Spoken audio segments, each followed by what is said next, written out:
Noon. It's Wednesday. It is 2 o'clock. It feels like spring outside. It doesn't feel like it's a late October day at all up here in Northeast Ohio. The leaves are falling and everything looks, like fall. Everything's beautiful, but it feels like spring. It's like 70 degrees. Pretty nice. As you can see, Ben and I have our look who it is. It's Brian Collins. Brian Collins. What's going on, Brian? Good to be back. Good to have you back, man. He'll be with us for the whole episode today, so you can tune out now if you want. We won't hold that against you. I'm kidding. Don't tune out. Don't not watch us. I do want to say this real quick. Ben Duck, just welcome to the sports show with no name. We're back. Okay, I guess you can look at Ben again. Anyway, I think we have a pretty good show for you today. It's not really there's not a whole lot of happiness. I mean, we're gonna get into we gotta talk about what's going on with the Browns. It's a mess in Berea. It's really bad. We'll talk about Ohio State still coming off a bye week, but essentially coming off a loss to Oregon and trying to move forward with their schedule. And we will talk about the Guardians coming off of an ALCS loss in 5 games to the Yankees, which, I mean, there's no shame. The Yankees are absolutely loaded. We'll talk about if baseball has a payroll problem. We can get into that in a little bit, and I'll show you some of the discrepancy between the 3 teams that were involved in the League Championship Series that were not the Guardians, and then we'll show you the Guardians payroll at the same time, and you'll gasp. It's ridiculous. Baseball probably needs to do something, at the very least, put a salary floor in, force some of these teams to be competitive, because it drives me crazy that they're already doing revenue sharing, right? And then the teams at the bottom don't even really make an effort to be competitive. They just, I don't know what they're doing with the money that comes from the Yankees, the Dodgers, the Mets, the Braves, I don't really know. But there's no one forcing anyone to try to be competitive, and I feel like that's a problem, but we'll get into that later, or maybe not at all. Who knows what we'll talk about. We'll start with headlines real quick. We've transitioned to starting our show with Brunswick, right? We got to start with the Blue Devils football squad. They dropped a game to Walsh Jesuit last Friday, 38-7, but the score doesn't really indicate just how tough they played Walsh Jesuit. I mean, this is a team that's Ben, we talked about it. Regardless of division, probably the best team in the state football-wise. Yeah, probably. And they're really on a roll. Yeah, they're 9-0. I mean, they're really good. They're destroying everybody. And Brunswick, I thought, held tough in the first half. They kind of got away from them. They did, and it doesn't help when the week before you lose your number 1 corner, and then against Walsh you lose your next up number 1 corner. Oh, yeah. So you're having to play your receivers both sides of the ball all game. Yep. And against a team like Walsh where depth is key to keep guys fresh, that's hard. Super, super hard. Absolutely. What's the prognosis for both of those guys? Are they going to be back week 10 playoffs? What do we know? I think one of them, you don't have to get what I can't say. Specifics or anything, but yeah. No, I think one of them is going to try and play in week 10. I think the other one, I think he might be out for the year. But okay, that's tough. All right, that's tough. They're playing tough, dude. They're believing. I mean, I'm calling it now. We're beating Strongsville week 10. We're beating Strongsville this week. All right, we're gonna finish 4-6. Finish 4-6. We're gonna beat Strongsville. All right. To all of our viewers in Strongsville, that is Ben Bales. I can get you an email address here. Hold on, I got one. Yeah, let's see if his address. Hold on, I'll find it. Yeah, I got his home address. I know where he works. No, let's not do that. Well, right now, I mean, Brunswick's sitting at 12th in these are the actual official computer rankings from the OHSAA. But I always check Joe Itel because joeitel.com has amazing information. If you've never used that website for high school football purposes, please go look at joeitel.com. It's EITEL. And obviously Joe, J-O-E, joeitel.com. They've got in there basically what teams have clinched, what teams kind of control their own destiny, what teams are out. It's amazing to look at. Brunswick has unofficially, according to Joe Itel, clinched a spot in the playoffs, but let's face it, they're in. I mean, there's nothing they can do to drop out of that top 16 at this point of Division I, Region 1. So Brunswick's going to be in the playoffs. And like I said, they'll finish the season, on the road at Strongsville. Strongsville's 5-4. We'll see what happens there, but we'll have a little more information on the playoffs, and we can kind of go around some of the interesting matchups in the first couple rounds when we have that info, when that's released. But that won't be until early next week. So on next week's show, we can revisit that a little bit more. And real quick, too, I thought last night, switching gears, in the NBA has started, by the way. We haven't had a chance to preview the Cavs yet. We will get to that. I have a couple of guests that I'm thinking about bringing on to try to. They just know infinitely more things about basketball than I do, especially the Cavs. So I've got a couple people I'm trying to get on to kind of help preview the Cavs season and what we can expect. Just what we can see going forward from the Cavs. Where do we go from here with the Cavs, right? But I thought it was really cool in LA last night. LeBron James and his son Bronny, for the first time in NBA history, father-son duo suited up, not only on the same team, but hit this court at the same time. Did you guys catch any of this at all? Did you see any of the game? I watched a little bit of it. Not a whole lot. Yeah. But I just think compared to last year watching the Lakers compared to this year, I think the Lakers are more, I would say I think they're more physical. Okay. And I think they're going to be more prepared. Okay. And I don't know if that's, obviously, JJ Redick wasn't a huge physicality guy in the league, but he knows what the league is today. Yeah. And he knows that you got to be physical to be able to win basketball games. Yep. And he wants to turn Anthony Davis into that elite superstar level player. Davis has to stay healthy. He's got to be healthy. He's got to be out there on the floor. Yeah. He does. He looked good yesterday. And the thing I like about Anthony Davis is day one, of course he looked good. But when he starts having back problems, it's like it's the same thing every year. I don't mean to I'm not trying to rag on the guy, but when you're tall, it's agree. hard to not have lower back problems. But come on. No, I agree. But it's just, I think the funny thing is that he was actually shooting threes yesterday under Redick, and under his previous coaches, he never shot threes. Okay. All right. So I don't know if I think Redick is just like I said off show. The Lakers made 5 threes under a head coach that was known for shooting 3-pointers. Yeah. But the thing I'm is sure that'll get better, right? No, they attempted a bunch of threes. Yeah. Do they have a true shooter though? Do they have a guy that you can rely on to go out and hit 8 or 9 if you need it?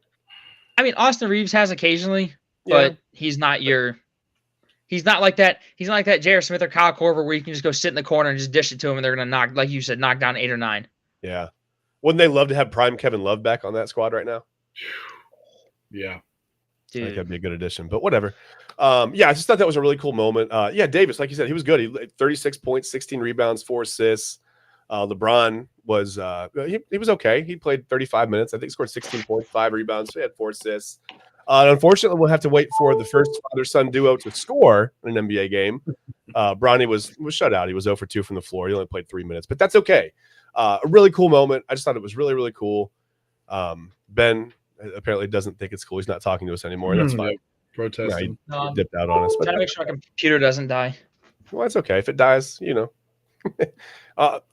quote, I don't know, Ivan Drago, if he dies, he dies. I don't know what to do. I don't know if that's really what we want going forward, but hopefully Ben will figure that out. If not, we'll figure out what's going on with the submarine and our homing system. But anyway, I'm just going to move on. I'm going to change gears because, it's probably time to change gears. According to that beeping sound, it's time to change gears. We got to talk about what's going on in Berea, Brian. Browns just obviously lost to Deshaun Watson for the season to a ruptured Achilles. Just lost to Joe Burrow at home for the first time. Browns fans were cheering the injury. They've made the players mad. Jameis Winston, Myles Garrett, other guys went on record and said, things. They had things to say. I don't blame them. We don't have to get into the details, but Brian, since you're still with me and Ben's stuck in the submarine somewhere, do you think fans were cheering the on-field injury or the off-field persona and kind of all the mess of Deshaun Watson at that moment? I think it's a little of both. Yeah. It's unfortunate. Every once in a while you'll get a controversial athlete and someone gets injured and the fans seem to cheer for it. I remember it happening in professional wrestling a couple times in the last few years. Not often, but it happened a few times. Yeah. And people cheered. And at those points, other people other fans kind of shut it down. Yeah. But this is kind of a Cleveland focused issue. The other teams and other teams' fans see things that are happening and what our fans are going through. They're not really participating in it because they like their own team and they've got their own team antics and whatnot. For sure. I think some of the fans were even just the situation of feeling like they weren't given what they were promised in this star player with big money signing. We're bringing this, we're spending our budget on this, and we haven't had anything come of it. I think this was a buildup of frustration from them, expressed the wrong way, especially after seeing, what was it? I think it was Nick Chubb that just wrote something really nice to the fans and, all of that. And then, thank you for supporting me. I'm going to do this for you. The organization supports me. And then to have those same fans react like this. Yeah. Like Boone and Injury. If I want the guy to be healthy, I would rather, if in the worst case scenario of that, it doesn't work out with him as a player. Yeah. I would want him to play his best, lay it out on the field, and if he just can't hang, it is what it is. Yep. If he's injured, then it really is a waste of money. Yeah. Keep the guy healthy, let him play, let him show what he can do. And if it doesn't work, it doesn't work. But now we'll never know. It'll be the biggest what if ever. Yeah. Most expensive what if. Most expensive what if of all time in the NFL. Yes. That's not just for the Browns, but in the NFL. And I think it's just like it's almost like the title of our show today is where do we go from here? Where do the Browns go from here? Because listen, the cap hit is massive for him, for the Browns for the next 2 years. Over 150 million now, and just dead caps. I don't know what they're going to do. I really don't know what they're going to do. And let me read you this list. I was hoping Ben could be here for this because he's a Steelers fan. I thought he might bask in the glory of this. I'm sure he will. The Browns over these next 2 years, where they have this $150 million of dead money on the roster or on the payroll now, they have some key contributors coming up whose contracts are expiring, right? In either this year or 2025. Listen to this list, and I didn't even name them all, Brian. Wyatt Teller, David Njoku, Joel Bitonio, Zadarius Smith, Juan Thornhill, Jedrick Wills, Greg Newsome, James Hudson, newly appointed starting quarterback Jameis Winston. We'll get Ben back in here momentarily. And Nick Chubb are among those names. And now Ben fell sideways. There he is. The Browns have a whole lot of problems now. Ben, I'll read you the list since I just went through it. It's not fair. You want to hear this. Don't smile, okay? These are the players, Ben, who have expiring contracts for the next 2 years for the Browns. You ready for this? Yeah. Is there an earthquake? Are you okay? Yeah, I'm just trying to figure out which way works better for me. Did you fall out of your chair? All right. Okay. Listen to this. Okay. These are the Browns whose contracts are expiring the next 2 years. I just told Brian and whoever's watching. Wyatt Teller, David Njoku, Joel Bitonio, Zadarius Smith, Juan Thornhill, Jedrick Wills, Greg Newsome, James Hudson, Jameis Winston, and Nick Chubb. What are the Browns going to do? Do they have any money to re-sign any of those guys? I told my dad, I said, I think the only way the Browns keep any of those players, way the Browns keep any of those players is if they're willing to take kind of like a Jose Ramirez like discount and play for super, super cheap. Do you think he'll sign with the Browns and play third base? He might. He might be able to throw better than. Might be the only thing that can help him. I don't know. He might be able to throw the ball better than Watson. Maybe. It's possible. It's possible. Can I just ask you, Brian? Let me just ask you point blank. Are the Browns bleeped?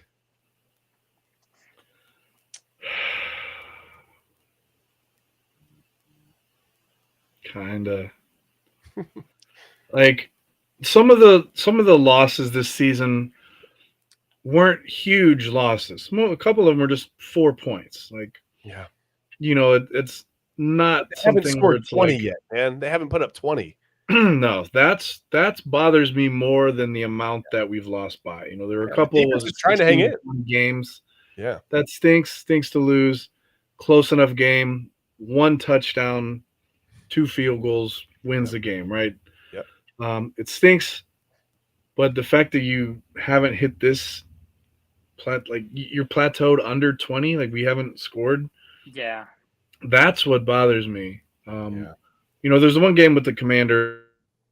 It happened, but that, man, if we can't produce on offense and the defense isn't stopping either, That's going to get out of hand quick. You know, a couple of years like like we were one or happens, the it other. hurts a lot worse in the midst of a 1-6 season where everything's falling apart, right?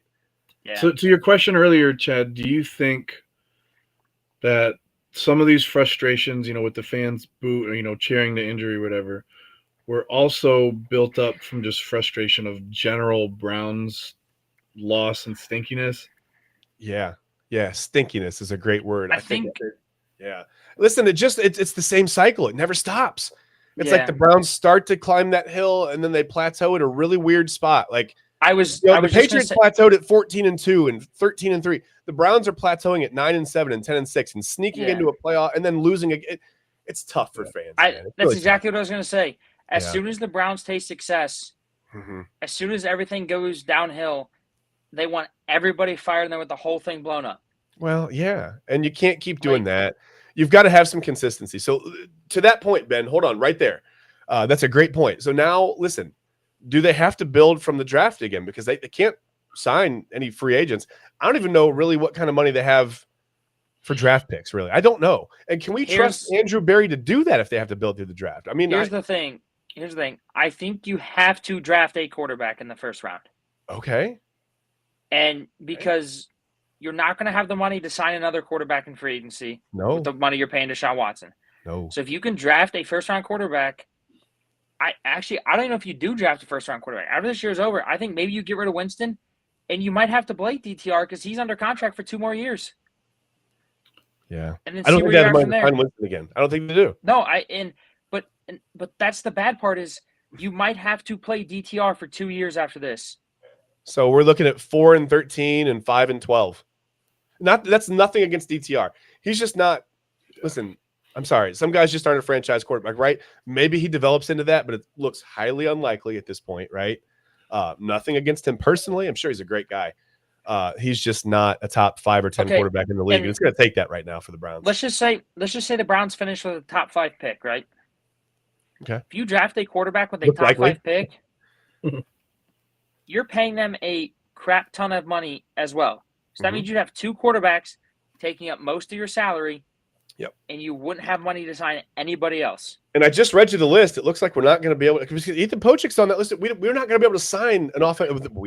Who is we? The Browns aren't going to be able to sign a reasonable offensive line to make the case to put a rookie quarterback back there.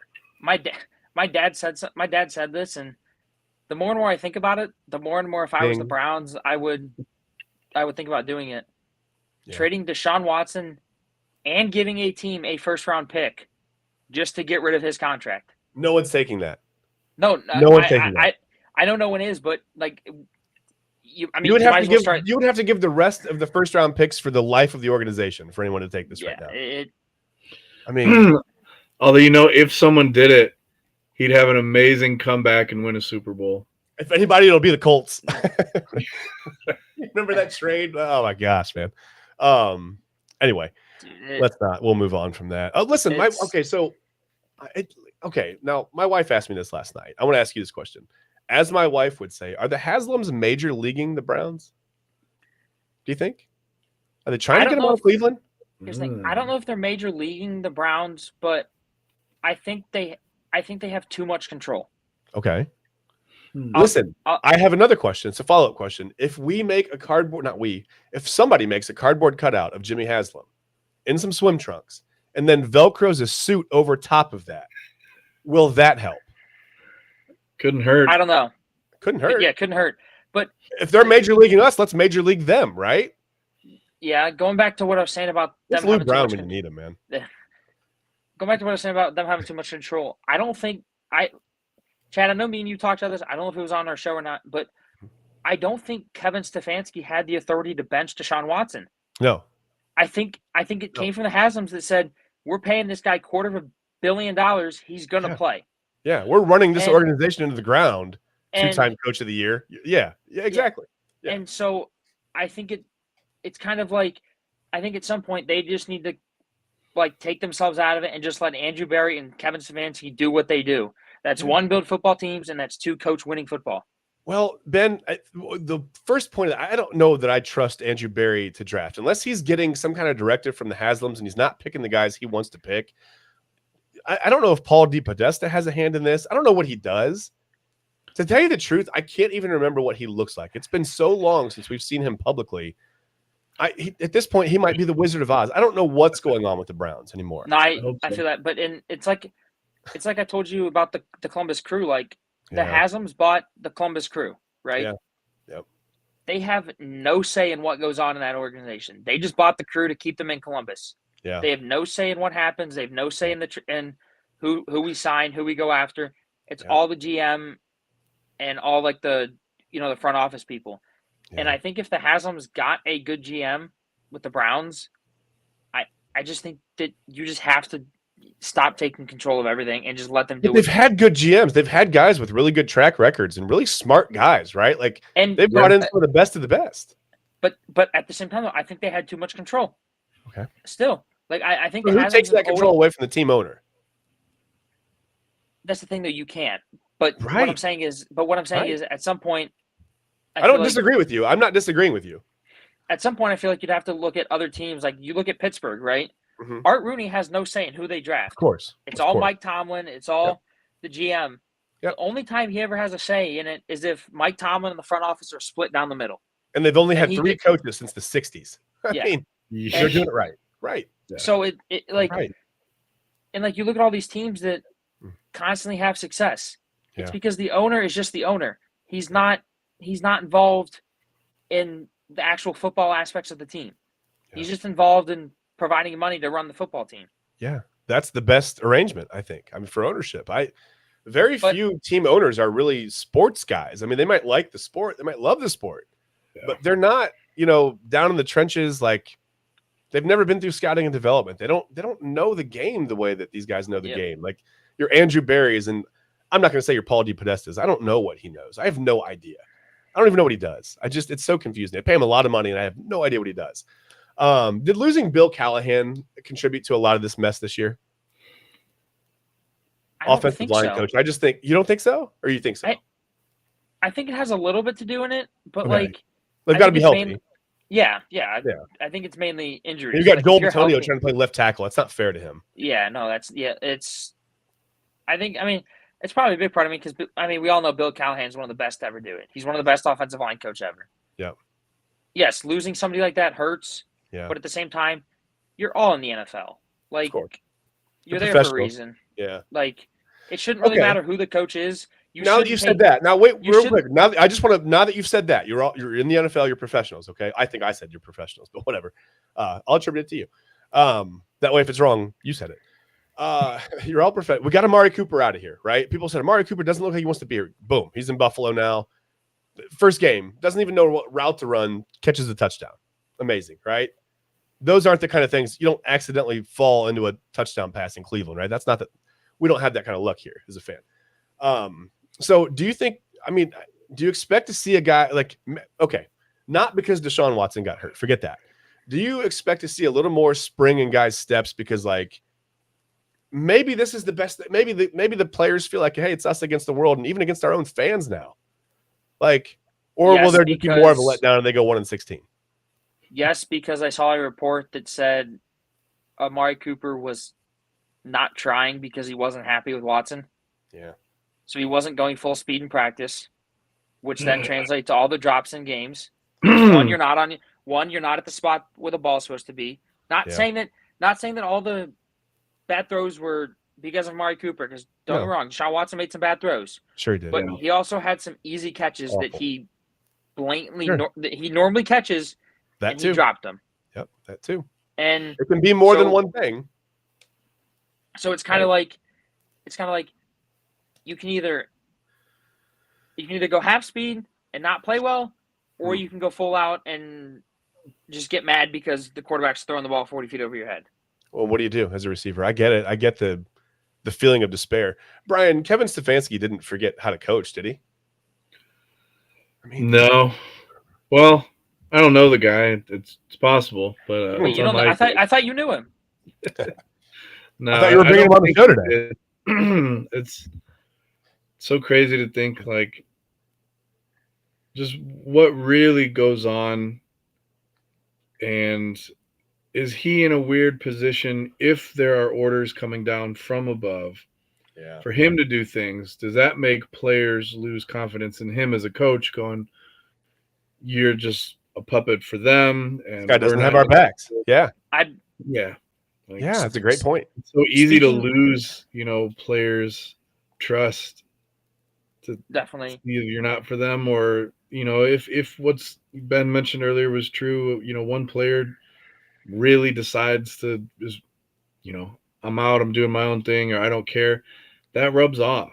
Oh, yeah. It does. That's contagious to have a bad attitude.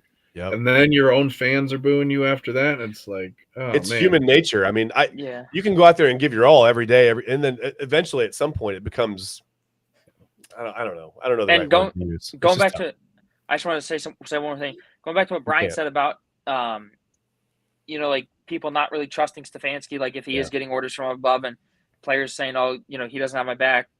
Yeah. At the same time, like if he gets fired, like he's taking full accountability for not benching Deshaun Watson. So if he gets fired, and then it turns out that it was the Haslams, Yeah. he's never going to get a coaching job ever again. It's always Or a been the head money. coaching job. It's always been the money, Ben. It's always It has been. yeah. No, I I mean- I get that, but at the Yeah. same time, it's like at some point, like you got to be like, okay, like if I want to coach again, like I'm gonna have to start like telling the truth, because that's why people love Mike Tomlin. He tells you the truth, gives it to you straight up. I mean, Tomlin is a guy who just, I mean, you saw the I forget who it was that came into the press conference and asked him if, basically if it was like how he felt, he started Russell Wilson and it worked out really well, right? Yeah. And what did Tomlin say? So that's why I'm well compensated, right? I mean, Yeah, and yeah, he also the confidence is there. he also said when he made the decision to start Russell Wilson, he said, I don't know if you guys saw that quote. He goes, "I went Lone Ranger on that." He goes, "It's Yeah. fully my decision." He goes, Did you "If see it Kevin backfires-" Stefanski saying something like, "I went Lone Ranger on that"? No, No, no, no. and I could I see think- I could see him watching Lone Ranger reruns, but that's it. I don't. Yeah, there's no. And I think Yeah. I think the best part of that is him saying, "If this doesn't work, I will take full accountability and I will take the booze." Yeah. Like that's like him I saying mean, your that, players love. God, your players. The Steelers must love Mike Tomlin. and the fact that a lot of times that happens. Most players are hashing out and saying stuff bad about the team. You Yeah. look at Justin Fields, dude. He handled that in the most professional way possible. Like Because Mike Tomlin came to him and handled it like man to man again, Yeah. like a professional. I mean, yeah, there's probably very little animosity there at all because of that. I mean, Tomlin's a And- great guy. At least and it I think- appears so. And Chad, I don't know if it was me and you that talked about it or not, but I think Justin Fields can be our quarterback in the future. Okay. But I just think that this year Russell Wilson gives you the best chance to win football games. Okay. All right. He does not give you the best chance to win press conferences, man. No, Is Russell doesn't. Wilson an android? Like, he's human, right? Broncos country, let's ride. Let's get it. Let's get it. Let's get it. I think let's get it. Like he was like talking so fast. Anyway, I want to move on because this is making me sad. I don't know what's going on with the Browns. I fully expect I no do. more They're than losing. 3 or 4 wins for. I mean, I don't think they finished better than 4-13. Do you guys? No, The way this is going, no. Obviously, I would like them to, but Yeah. it's Well, rough they start. could. I mean, listen. I think Winston does what? I think Winston breathes some life into that offense. I think. No, I- He I does. agree. I Yeah. I So, agree as who well. I knows? told my dad. I said I think Jameis Winston gives the Browns the best chance to win football games. Yeah. And going into their divisional games against the Ravens and the Steelers, you want a guy that's experienced and is going to make the right decisions, and I think that guy is Jameis Winston. Yeah. He's not going to – yes, don't get me wrong. He's been interception prone early in his career. Yeah. We're going to But see some since- 450-yard, 5 touchdown, 4 interception games. I mean, But, Yeah. I mean, well, if it's gonna be that bad, but I just think that in this situation, I think obviously, he's the only hope you have. I don't well, they think just there's any signed hope. Bailey Zappi. I mean, that's not gonna Yeah. be it. Like, Yeah, no, yeah. Yeah. It just I think it'll all I think this Ravens game this week will tell a lot, because if they come out and the offense is like, okay, like there's something here with Jameis Winston, maybe you do find a way to re-sign him next year. yeah, maybe. But Maybe. if there's Well, like He's gonna if have to you take still- a discount. I mean, he's gonna have to take a hometown discount because Yeah. their money Like- is tight. like Brian said, if you can't find a way to score over 20 points Yeah. with Jameis Winston at all, Mm. I mean, stuff's gonna have to change and change quickly. And listen, the Ravens are exactly the kind of offense the Browns are struggling with right now. Mobile quarterback, really, really. I mean, Derrick Henry's a monster right now. I told you this was going to be a scary combination. Lamar Jackson's going to win his second MVP in a row. I mean, the Ravens look ridiculous right now. That's scary. Anyway, okay, that's enough of that. Let's talk about another of our favorite football teams that just is, coming off a loss. We got to talk about the Buckeyes. And I got to ask again with the Buckeyes, where do they go from here? A lot of talk about a 32-31 1-point loss on the road to a number 3 team in the nation. And there's just a lot of talk about the Buckeyes being done, just done. And I don't know that that's even necessarily the case. We've got the 12-team playoff. We've got all the ways back in for Ohio State. I don't know that they lose enough games this year to really see themselves out of the playoff talk. No, or at least the conversation. I think they're there until the end. I think they beat Michigan this year.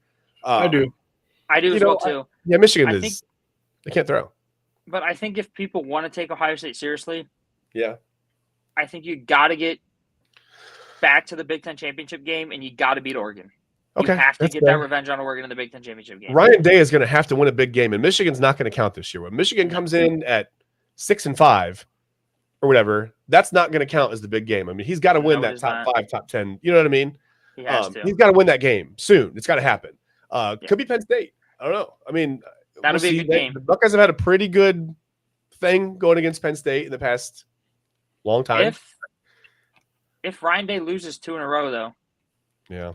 that's when stuff starts to get a little crazy and a little hectic. Because if you 2 in lose a 2 row in to a row, Oregon. I mean, it'll be 3 in a row to Oregon, technically, if he Yeah. loses Yeah. another time. Because remember, Oregon ran the same play 574 times in Columbus and rushed for 8 miles. I mean, it was ridiculous. Anyway, Nebraska's first. They got to play Nebraska at noon. This was a game. It'll be on Fox. Big noon kickoff, which I look forward to. I like Gus Johnson. I like listening to those games. I do too. But back at the beginning of the season, and even a couple weeks in, this felt like a game like we might kind of have to be nervous about as Buckeyes fans, right? Yeah. But now all of a sudden the Buckeyes are a 25.5-point favorite, and Nebraska just got hammered by Indiana last weekend. By the way, Indiana, 7-0? They just beat Nebraska 56-7. I love their head coach.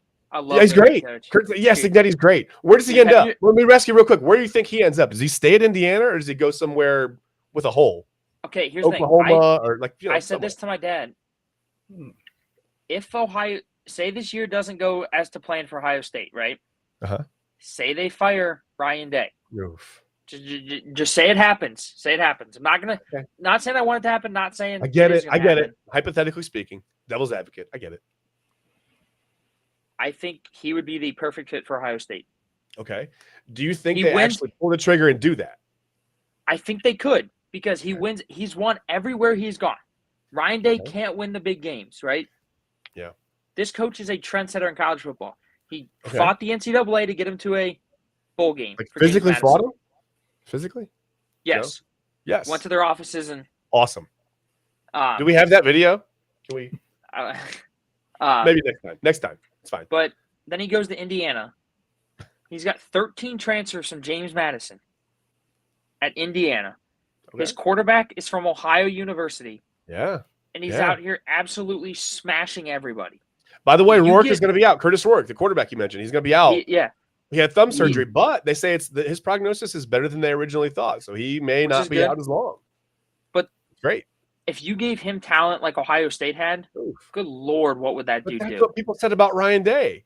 They were like, "Oh, he was a quarterback coach in the NFL, and he did this and that, and that's what they said about Ryan Day, and he's 1-7 against top teams." Here's the thing, though. And I'm not a fire Ryan Day guy. I love Ryan Day, but I'm I just do saying, too. I just don't think he. What's the way to put? I don't think he's as assertive as Urban Meyer was. Like, you knew Urban Meyer was going to be harsh. He was going to be physical. He was going to be tough on the guys. Okay. I just don't think Ryan Day is that guy. Don't get me wrong. Okay. Like, I've seen glimpses of it. Like that Notre Dame game when Lou Holtz went at him. Oh yeah, you yelled at Lou Holtz. I mean, listen, yeah. Like, but we knew Old man yells at cloud. Ryan Day yells at old man. It's a chain reaction. Like, if you've seen the Florida Gators Swamp Dynasty little miniseries on Netflix, Sure. Urban Meyer demanded the best out of his players, and if he didn't get it, you weren't playing. Yeah. And I think with Ryan Day, I think it's like he just puts the best players out there, whether they're performing or not, because they're just the best. Here is one reason I'm going to play devil's advocate based on what you said. Here's one reason that I think if Ohio State does fire Ryan Day, they do look to hire a guy like Curt Cignetti. Gene Smith is no longer the athletic director, right? No, nope. They brought a guy in from Texas A&M. His name escapes me right now because I'm old and probably have early onset dementia. But he's not gonna be loyal to Brian Hartline just because Brian Hartline's been here and he's gotten some really good receivers in, right? And I don't know that Brian Hartline has the desire to go be a head coach. Maybe he wants to stay here and coach wide receivers, or maybe he wants to stay here and help run the offense with Chip Kelly. I have no idea.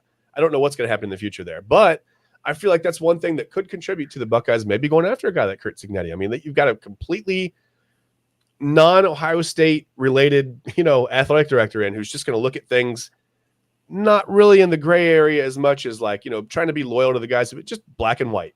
Can he win? I feel you. Will he win? That's it. No, maybe that happens. I don't know. I have no idea. And I just think that it's, this is completely off topic, but cool. I think NIL is what I mean. I think NIL is ruining college football because there's no. You just want to get back into that argument that we had. I know what you're trying to do, and you're not going to pull me in. I have no voice. I can't yell at you, Ben. My voice is gone. No, I just don't think there's any more coaching in college football. It's just who can pay for the best roster. There's coaching. You still got to put these guys out there, and you got to put them in good situations. You got to scheme for guys. Yeah, come on. Okay, yes, you do, but at the same time, I think it's not AAU basketball. okay, yeah, like guys run their own. You know what I mean? At the same time, it's like, which I love AAU basketball. I'm not trying to throw stones, but it's like a lot of teams are like more player led, right? Like you have a coach, but like sometimes it's more player led. Yeah, you look at all these teams that like the Georgias, the Alabamas, the Ohio States. Like, how many Georgias are there? Sorry. There's Georgia Tech, Georgia Southern.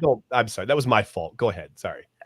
I just think it's like, I think Nick Saban said it perfectly. He's like, now there's not as much coaching. It's more of recruiting, NIL deals.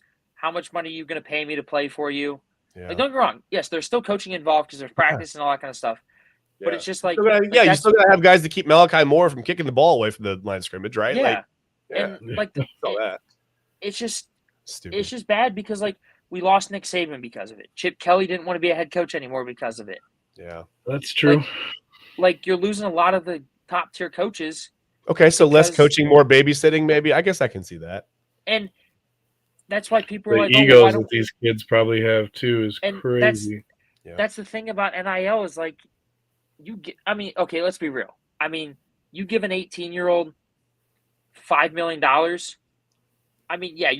He's gonna have an ego. Yeah. Like he's gonna have a lot of money too. That's the thing. And it's like that's he doesn't even have to be good at his sport. Like what's the point of because then you're in a situation too, or maybe the school's looking at it like a business, like, well, this kid's selling merchandise. Like, yeah, but he shows up late to practice and he stinks because he's not working hard. Yeah. Like, yeah, but he sells tickets, so put him in the game. Yeah, but we don't care because they made $12 million in jersey sales and memorabilia sales this year or whatever. We'll give him $5 million a year, whatever. That's something I wanted to say is, I don't know if you guys have seen, but now college teams are starting to hire GMs to manage NIL deals.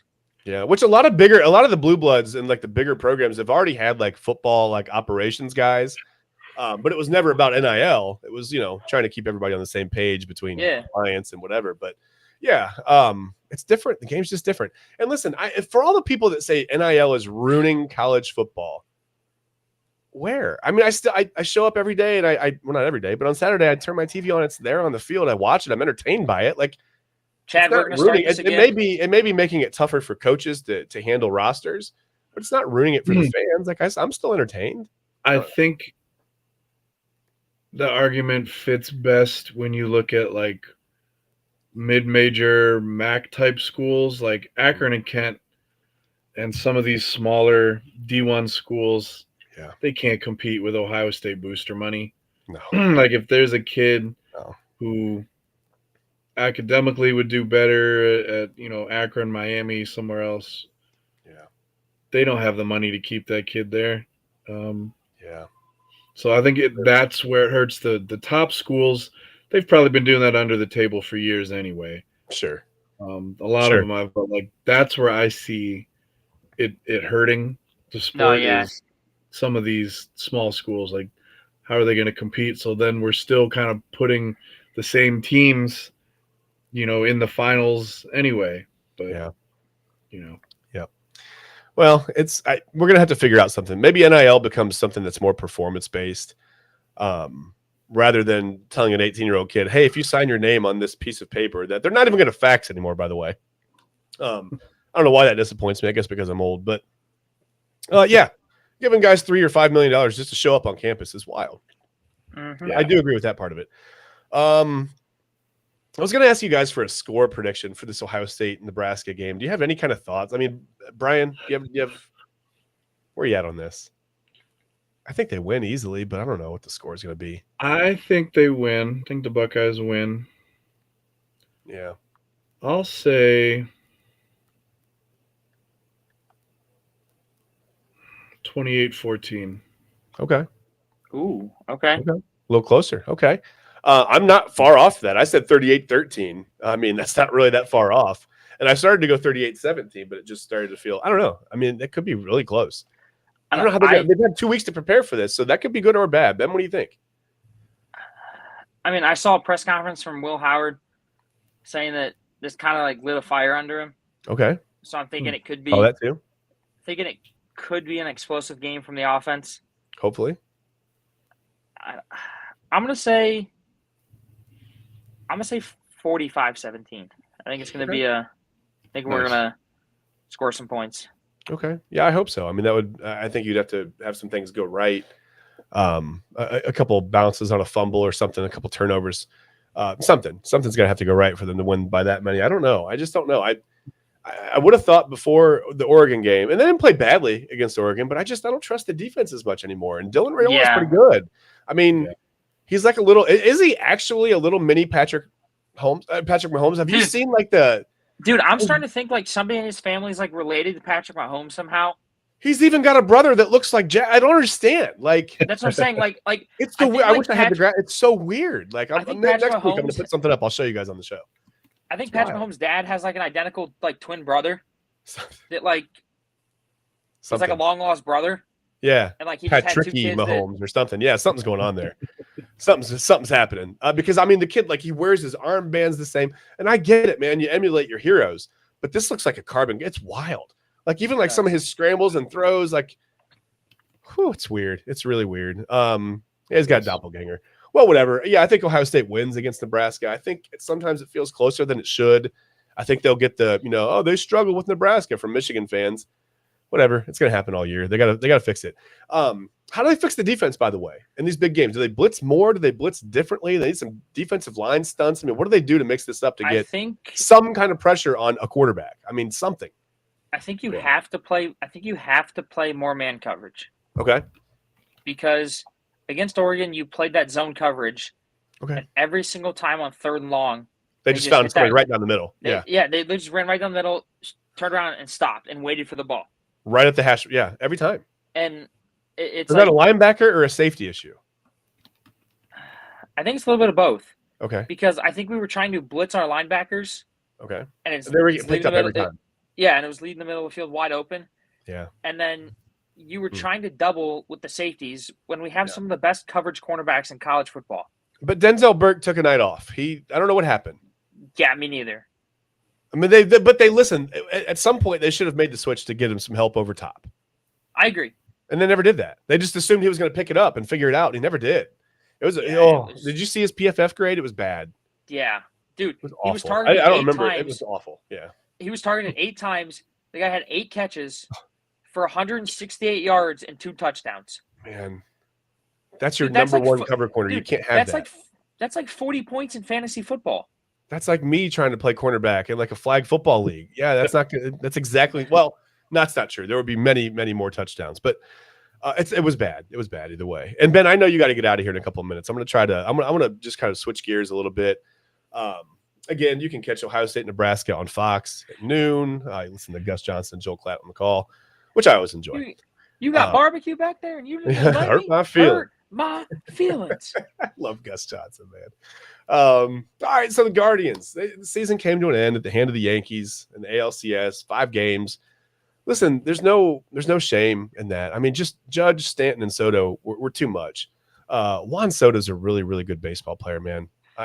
Did anybody watch that at bat where he hit that 3-run home run in Game 5? And I don't want to talk about it.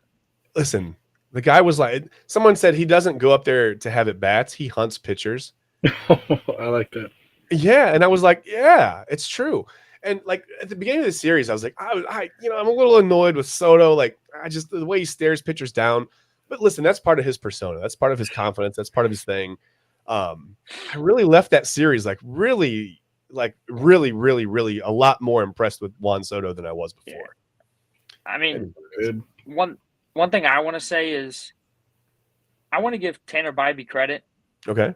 Because after that abysmal Game 2 performance, yeah, when you get pulled after an inning and a third and you're walking off the mound smiling, yeah, that's uncalled for. Like that is you're supposed to be the ace. That is absolutely uncalled for. yeah. But then you come back in a Game 5, do or die, win or go home. Yeah. And you shut out the Yankees for 5 innings. You made one mistake. He made literally one mistake and it cost one him. bad pitch and he paid for it. And that's where the Yankees were that whole series. Yeah. But I give him all the credit in the world because he bounced back and he pitched a heck of a ball game in Game 5. He really did. And he really did.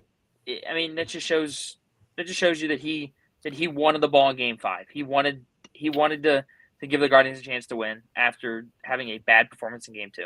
That's a team with a catcher for a manager, right? Like that's that mentality that, like, blue collar dirt ball. Like, I'm gonna get back out there right away and I'm gonna get back on the horse and ride it, man. Mm-hmm. Like, I love that. Listen, to Steven, Brian, let me ask you, does Steven Vogt win AL Manager of the Year, do you think?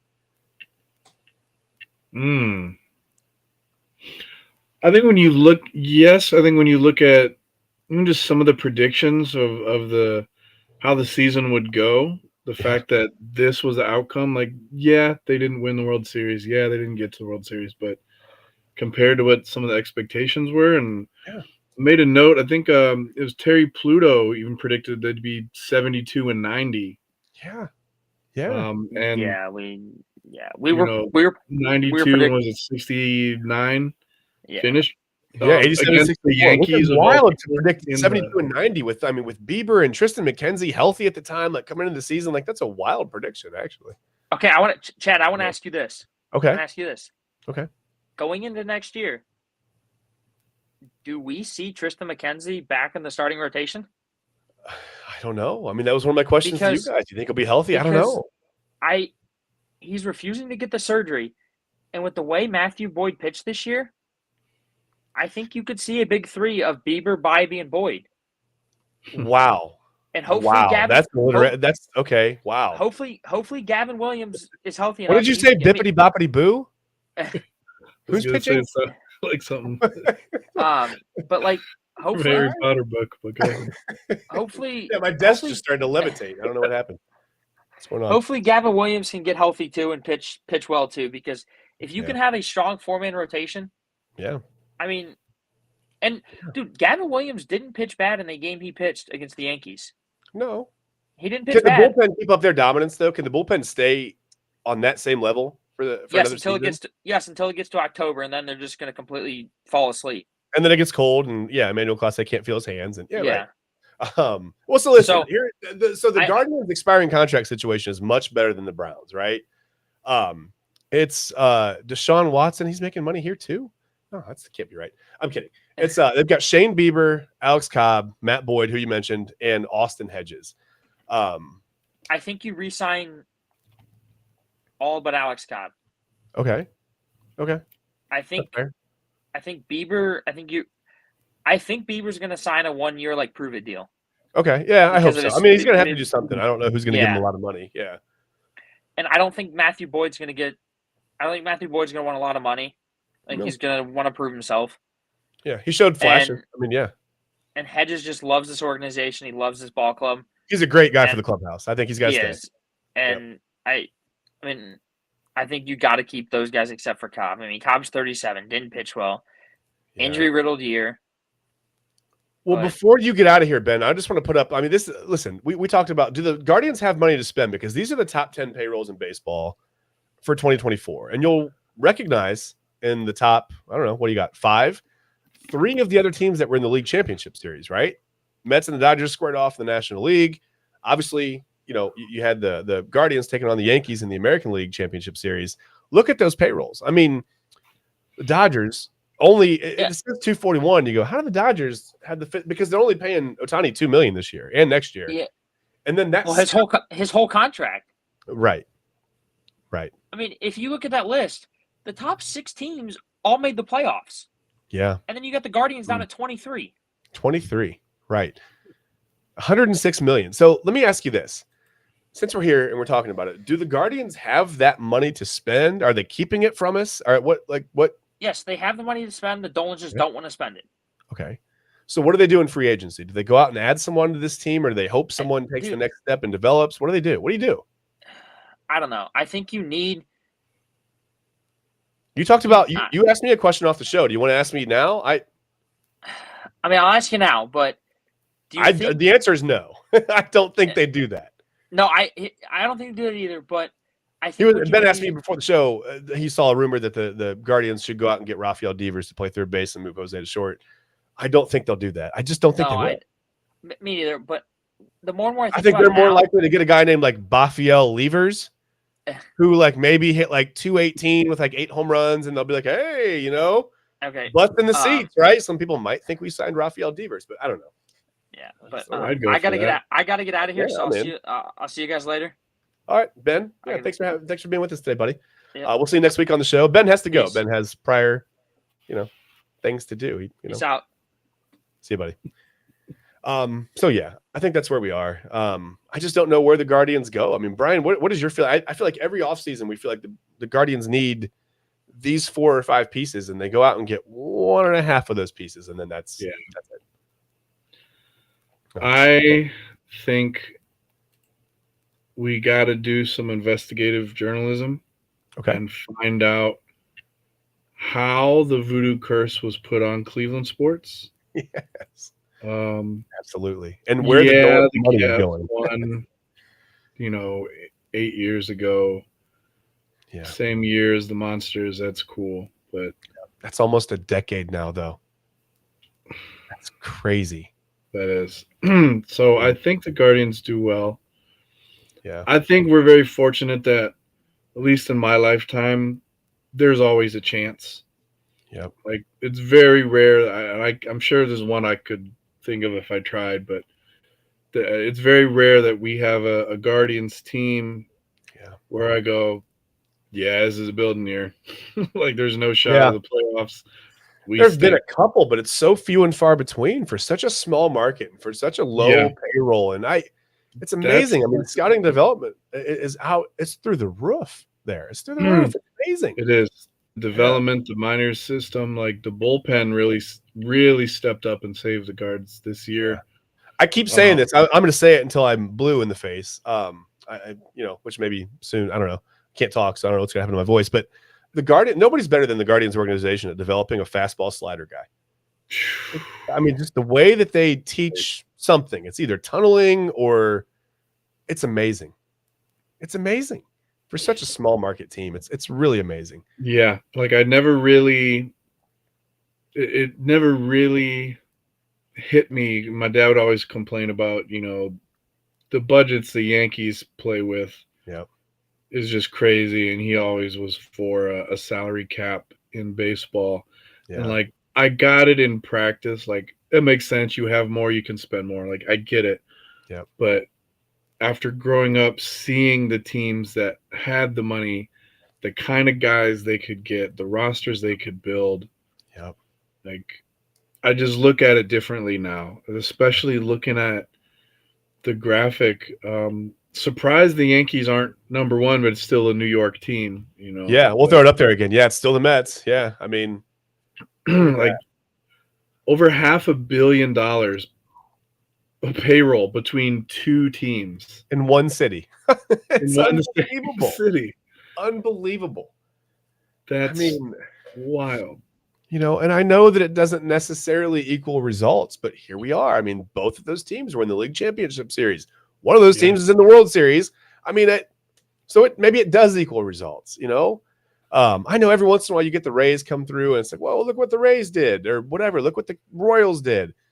That's every once in a while. The Royals have never been on a 7 or 8 year run. The Rays don't go on a 7. It can't happen. You can't sustain that because you can't. That's it. It's the sustainability of that because, the temptation of bigger contracts, bigger money from an agent who, that's how they make their living. Nothing wrong with that. And the players want to have the best, options and careers. But and the Players Association will stay on you, by the way, to take the most money possible. They want what's best for the players. Yeah. And imagine you did what with what team? Right. Oh, wow. For how much? Yep. Okay. Well, we can give you this. Yep. It's very hard to say no to. And, as a fan growing up in the 90s when you didn't have guys, at least in like basketball and some of these other teams, switching teams, sometimes guys would stay their whole career unless there was, obviously trades. Yep. You didn't have people requesting trades like this. And after game 3 or something, so let the offense round into shape. Like something. Expecting loyalty, to a team that they've only been on for a year or two that I grew up watching. Yep.